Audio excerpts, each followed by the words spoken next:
আমরা বিভিন্ন জায়গায় ওয়াজ শুনি, সেখানে শুনতে পাই যে আমাদের আলেম উলামারাই বলেন যে নামাজ পড়লেই আমরা আল্লাহর জান্নাতে যেতে পারবো না।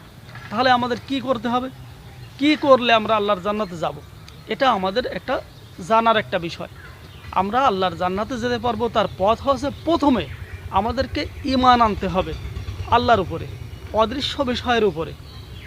এরপর পরবর্তী কাজটা হলো যে আমরা ইসলামের ভিতরে পরিপূর্ণভাবে প্রবেশ করব। আল্লাহ তাআলা বলছেন উদখুলু ফিস সিলমি কাফা, তোমরা ইসলামের মধ্যে পরিপূর্ণভাবে প্রবেশ করো।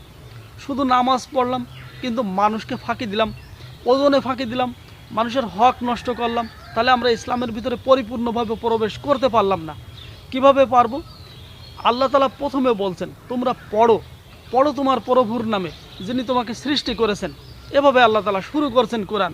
তাহলে আমরা কোরআনকে পড়ব, তার অর্থ পড়ব, অর্থ বুঝে পড়ব, এবং সেই অনুযায়ী আমরা যদি আমল করি ইনশাআল্লাহ আমরা পরিপূর্ণ মুসলিম হয়ে আল্লাহর কাছে ফিরে যেতে পারবো।